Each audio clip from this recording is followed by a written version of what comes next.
All right, let's talk about this Scout 3-wheel by Drive. I'm going to show you guys how to get to the control module or power module or controller, however you guys want to call it.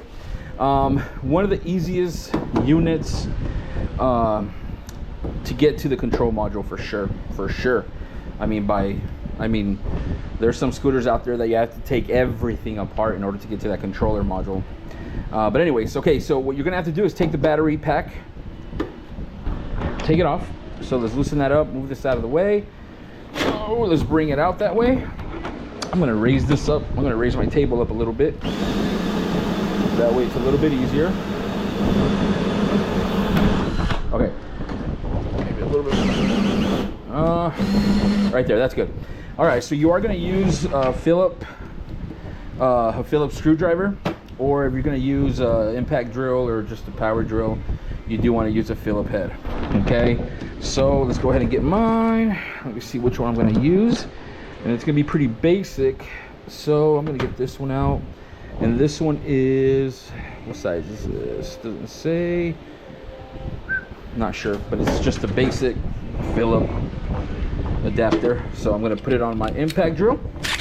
And we're gonna remove 1, 2, 3, and 4. So let's go ahead and remove those. There's 1, there's 2,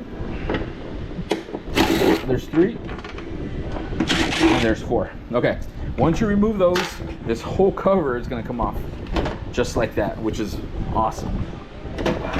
There it is. So this right here is gonna be your R series control module, okay? Now the way to identify if you need a new module, there's different reasons why you would need one.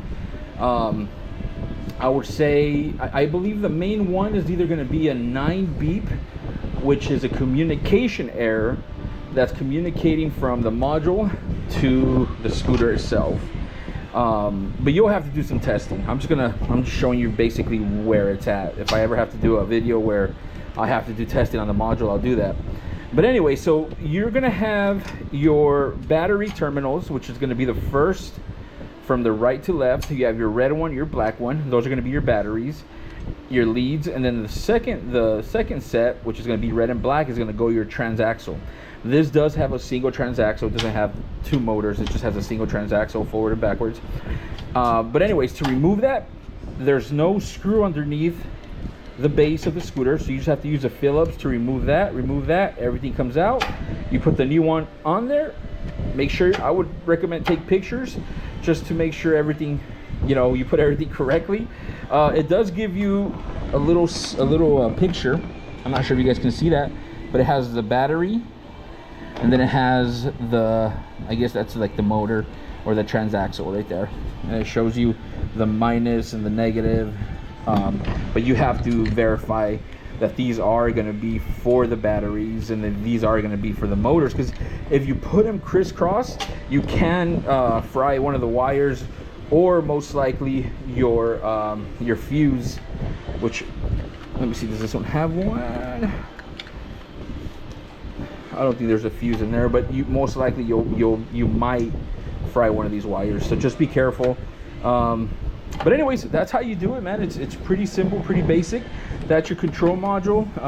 Like I said, dynamic R series. So pretty basic. Put the cover back on.